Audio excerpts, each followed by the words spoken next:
Cheyenne since I grew up in Wyoming, but they don't like tell you how to vote. They're just kind of like this.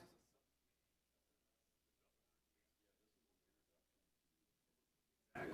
They can still free think.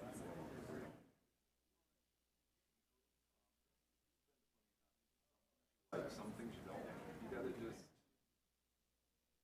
Like Richie said, I think he's gonna push to let them go. They're micromanaging the budget. They're basically.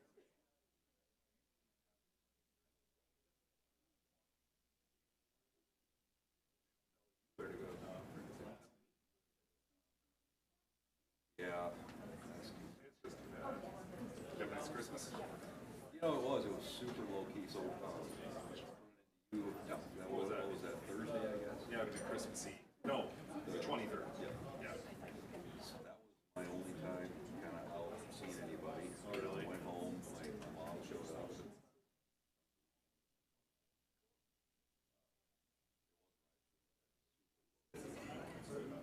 Nothing at work drew you back in. Emergencies. Well behaved. Where's Culberson? Is he in Florida? He's in Florida. That's what I thought. He'll come back one nice day. Missing out on all this fun, this 60-degree weather. Yes, exactly. And then Brian, he's just hanging out in the hills on his cabin. Hey, to do some last minute approvals. I'm sure he'll call in tomorrow to make sure we're all up to speed. Behaving yourselves. Yeah, it's good to have him check out. Yeah.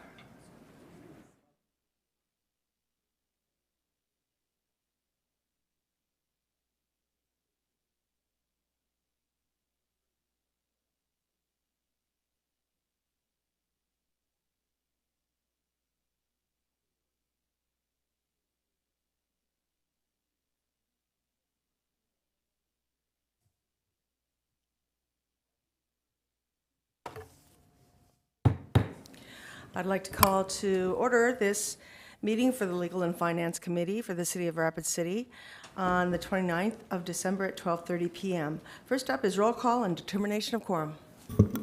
Drew? Here. Lehman? Nordstrom? Here. Weifenbach? Solomon? We have quorum. Okay, thank you. Next up is the adoption of the agenda. Move to adopt. All in favor say yes. All those opposed? We have adopted the agenda. Now it's time for general public comment. I have no requests on general public comment at this time, but it's a time for the public to discuss or express concerns to the council on any issue not on the agenda. Action will not be taken at the meeting on any issue not on the agenda except by placement on the agenda by unanimous vote of the council members present. And I would guess we just have no more to say about that. Okay, on to consent items 1 through 10. The committee may pull items they wish to discuss at this time.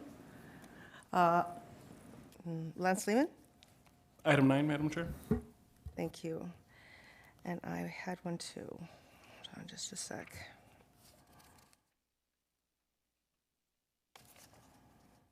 No, I can't find it. Thank you for your patience. Okay, Richie, please. Item 10, please.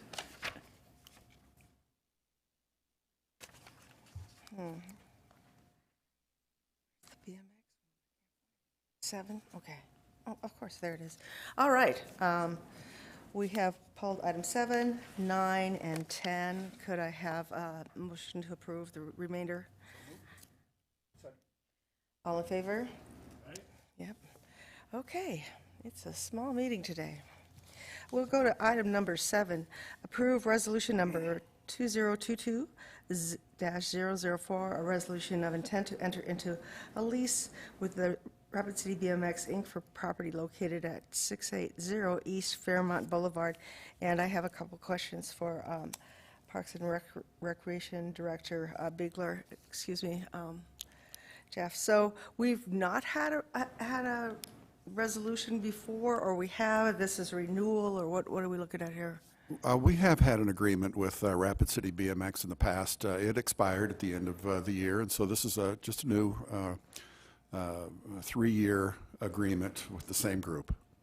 And what do we see for use of this track? I mean, I think it's great, but I'm not really familiar with what goes on there so much, so maybe you could fill me in on that. Well, they hold lots of BMX practices, and they have formal races there. They are attempting to get a regional BMX competition there. It's a beautiful facility, and it does get a lot of use during the summertime. They've been really great partners at the site, and we have nothing but good things to say about this organization. Do we take care of grooming the track and all that, or is that their responsibility? That is all their responsibility, yes. Everything within the fenced area of the facility is their responsibility for maintenance. We do assist them with, there's a little bit of irrigation out there because there's a small grassed area, and so we do help them with that irrigation, which is very, very minimal, but everything else is on them. Okay, well, that's all I needed to know. I need a motion? Move to approve by Lehman, second by Nordstrom. All in favor? Motion passes. We move on to number 9.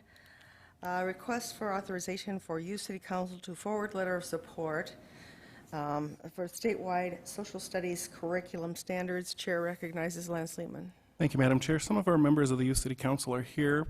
Would they like to come up and please present this item to us? I would appreciate that.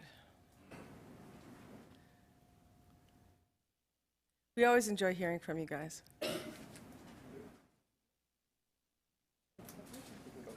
We'll need your name and address, please.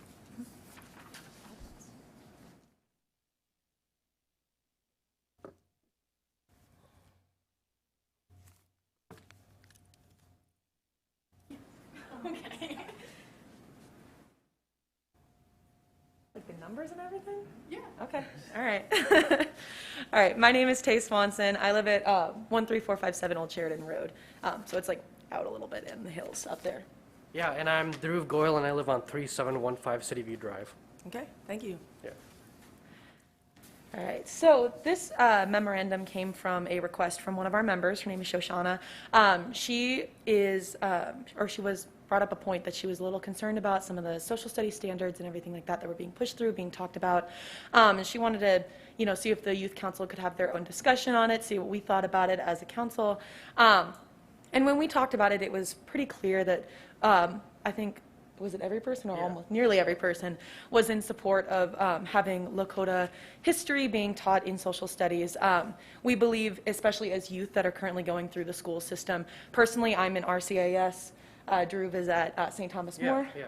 So we believe that Lakota history should be taught in schools because it's part of United States history, but it's especially an important part of South Dakota history.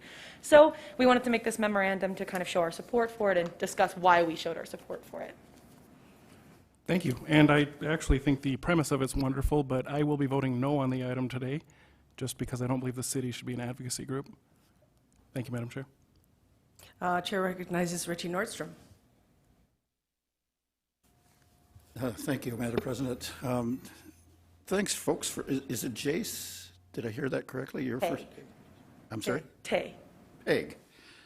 Peg and Drew. Yeah. Thanks for bringing this forward to us. I appreciate it.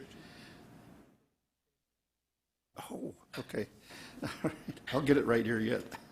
Thanks for bringing this forward and bringing us up to, I agree with Mr. Lehman about the premise, but having the opportunity to send information off to the state is a good idea.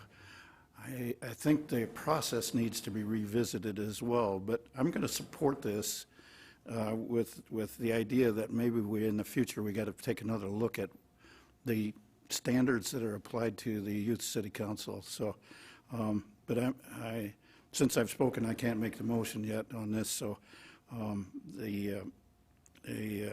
with the understanding that I support the concept, but the idea of you coming to us to actually proceed with something that is already a right that you folks have just doesn't make any sense. So that's my position. So I'll be in support of this.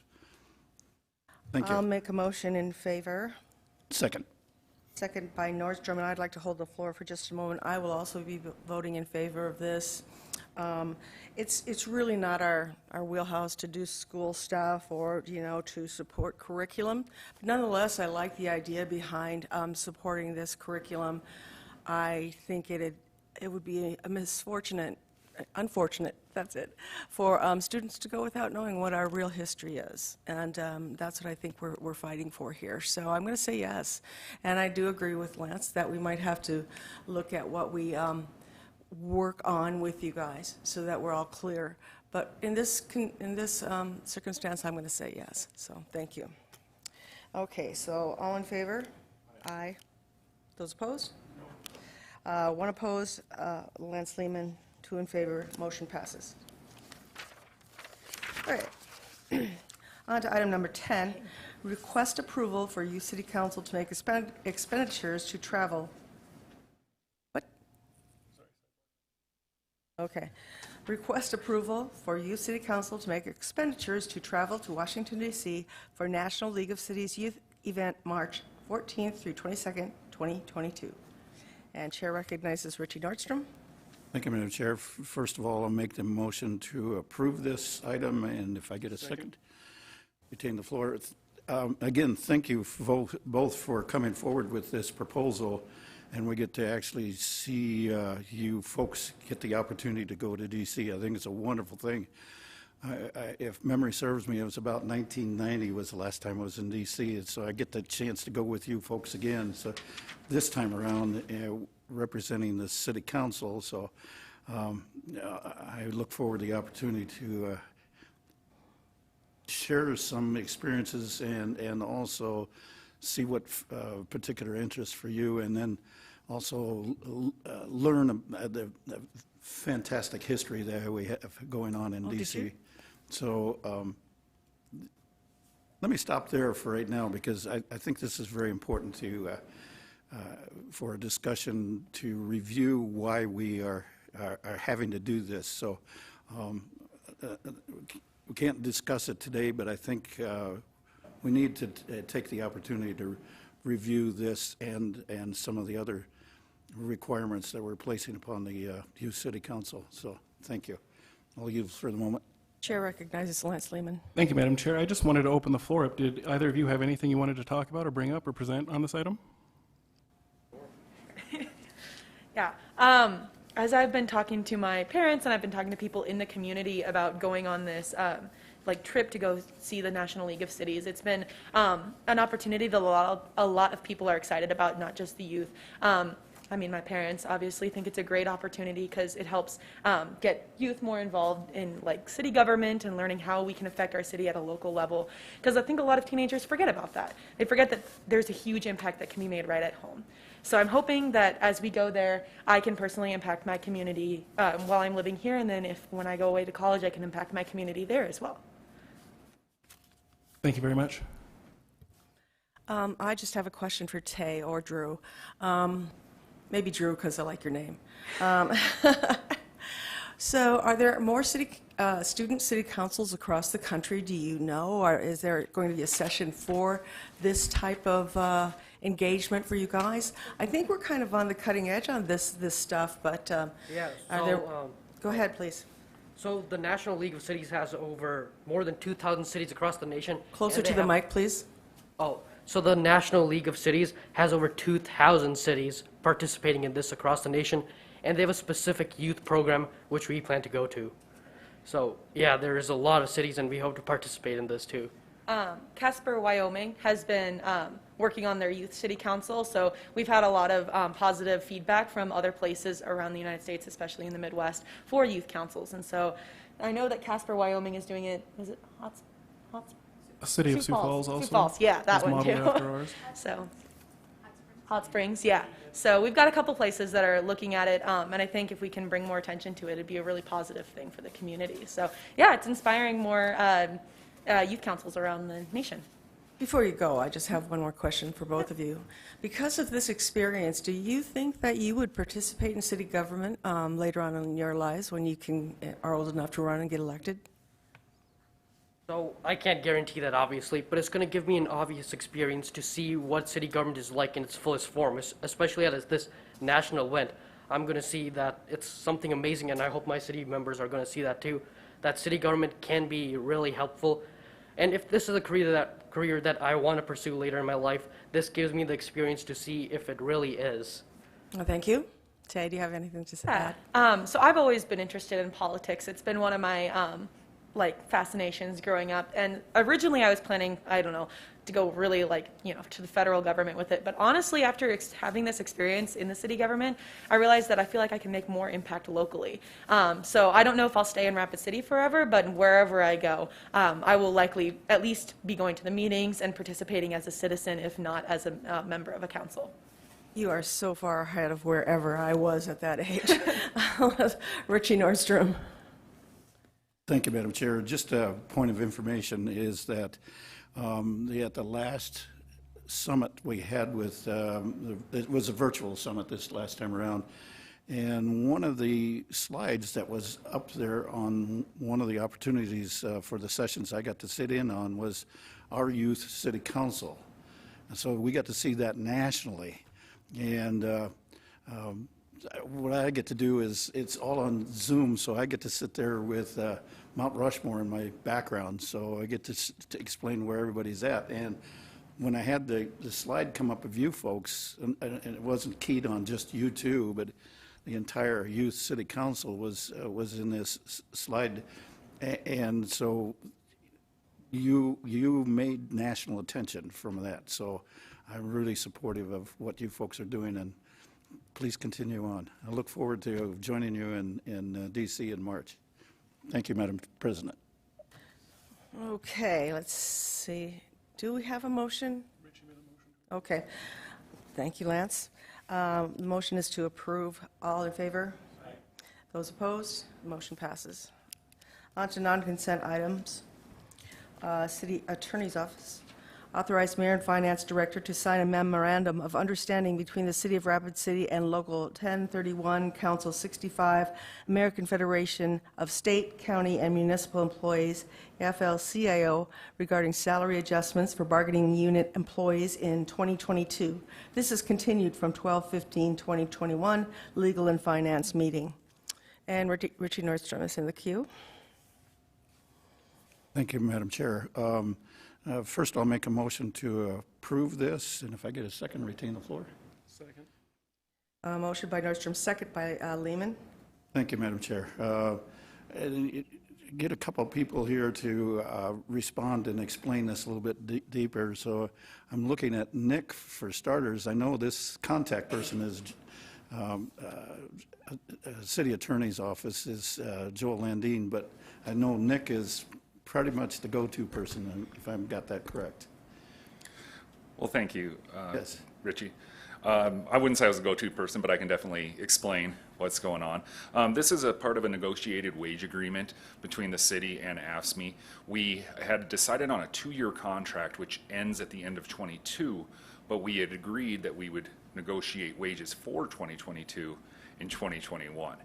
And so what the agreement does is it gives most of our bargaining unit members a 5% cost of living adjustment. And then there are a group of employees that are currently over the wage scale in their respective grades, and it would give them a 2.5% cost of living adjustment. And then what else it does is it will give a step to those folks who were not given large raises in 2020. So there were a number of adjustments in 2020 that were pretty significant. We were very behind in a lot of our AFSCME positions. And the average wage increase was around 13%, 13.5%.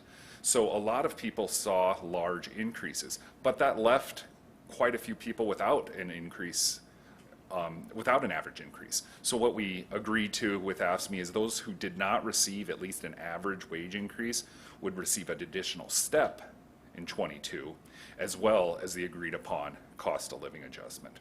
And then if you look in your packet, there's a bunch of, and Richie and I talked about this, there's a bunch of job placement codes that are very hard to read, hard to understand. What those are is each job has an individual code. And so we talk about, we need to make sure it's understood contractually where each job fits on the wage scale. And so that's what those codes are. Those are codes in our Tyler payroll system. So it's just a procedural thing to make sure we understand where people need to be placed.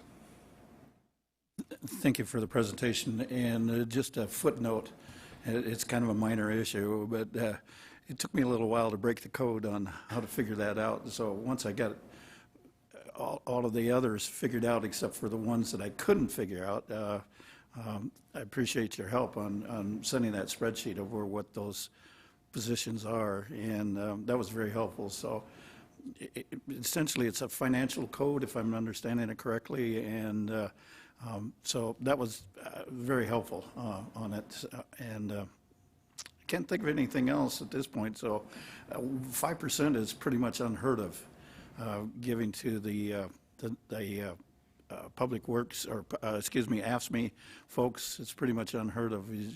We were doing pretty good at if we were getting 3% at one point. So looking forward to the opportunity to reward the folks that have been sticking with us for some time. Thank you.